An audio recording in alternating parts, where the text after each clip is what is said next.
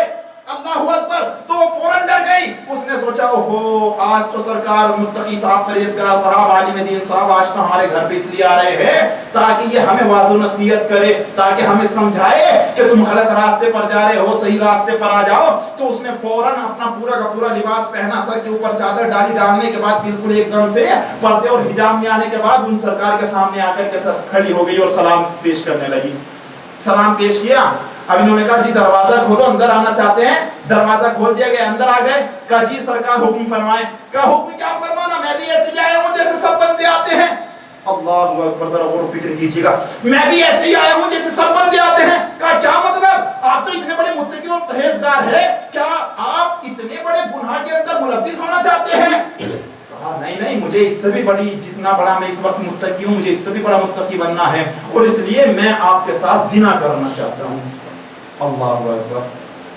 اب جیسے یہ جملہ کہا تو وہ فاحشہ جو تھی وہ فوراً گھبرا گئی. کہنا کہ یہ تو بتائے جناب, یہ اتنا بڑا گناہ کے لیے تم کو رغبت کس نے دلائی ہے؟ کس نے کہا آپ سے کہ زنا کرنے کے بعد, یہ گناہ کرنے کے بعد, اتنا بڑا گناہ کرنے کے بعد آپ اور زیادہ متقی اور پرہیزگار بن جائیں گے؟ کہا سرکار میں فلاں جگہ پر عبادت انجام دیا کرتا تھا, وہاں پر ایک شخص آیا جو اتنی زیادہ عبادت انجام دے رہا تھا, نہ بھوک لگتی نہ پیاس لگتی. میں نے اس سے پوچھا تو اس نے کہا کہ سرکار میں نے ایک بار زنا کر لیا تھا اور اسی کی وجہ سے میں توبہ تلافی کرتے کرتے اس مقام پر پہنچ گیا ہوں. تو فوراً فاحشہ نے کہا سرکار آپ بہت بڑے متقی اور پرہیزگار ضرور ہے, لیکن یاد رکھنا کبھی بھی کوئی اللہ کا نیک بندہ غلط کام کی طرف تمہیں نہیں لگا سکتا. اگر تمہیں غلط کام کی طرف مائل کر رہا ہے, لگا رہا ہے, تو سمجھ لینا وہ پکا شیطان ہے. اللہ اکبر. اب اس نے جیسے یہ سنا تو فوراً استغفار کیا. استغفار کرنے کے بعد یہ فوراً اسی جگہ پر پہنچا تو کیا دیکھا سرکار, اب اس جگہ پر وہ جو بندہ شیطان نماز پڑھ رہا تھا وہ وہاں پر موجود ہی نہیں ہے. کیوں؟ کیونکہ اس کا راز کھل گیا ہے. پروردگار عالم یہی تو کہتا ہے, اے میرے بندے, میں تجھ سے اتنی زیادہ محبت کرتا ہوں, اتنی زیادہ محبت کرتا ہوں, اسی لیے تجھے ہمیشہ تمام کے تمام نبیوں کو تیرے لیے اسی لیے بھیجا ہے تاکہ تجھے ہدایت کر سکے. ائمہ علیہم السلام دنیا میں اسی لیے آئے ہیں تاکہ تم ان کو اپنا آئیڈیل بنا سکو, ان کے پیروکار بن سکو, ان کے فالوور بن سکو. تو دیکھو ہمارے ائمہ علیہم السلام نے یہی درس دیا ہے کہ اگر کوئی بندہ راہ راست پر لے کر کے تمہیں جا رہا ہے تو سمجھ لینا اللہ کا چاہنے والا ہے, ائمہ علیہم السلام سے مودت کرنے والا ہے. لیکن اگر کوئی بندہ تم کو راہ راست سے ہٹانے کے بعد گناہ کی جانب لے کر کے جا رہا ہے تو فوراً اس کے اوپر لعنت کرنے کے بعد آگے نکل جانا اور اپنی راہ راست کو نہ چھوڑنا. اور ہمیشہ شیطان کے اندر کبھی بھی شیطان کے جال میں گرفتار نہیں ہونا ہے. اگر نیت آپ کی مضبوط رہی تو آپ ہر طرح کے گناہ سے پاک ہو سکتے ہیں, لیکن اگر آپ کی نیت بدل گئی, لوگوں کے لیے ہو گئی اللہ کے بجائے, تو آپ کسی بھی جال کے اندر شکار بن سکتے ہیں. ایک صلوات پڑھے محمد والے.